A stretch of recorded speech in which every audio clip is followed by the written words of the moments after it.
Omzum yükle doldu ama bende vazgeçmek yoktu. Bitmedi, bitmedi, bitirmedim. Ben özel değilim ya da öyle bir şey, ama sen varken hep böyle hissettim, böyle hissettim.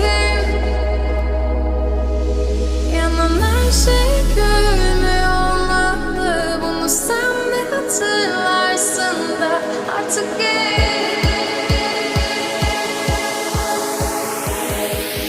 böyle hissettim.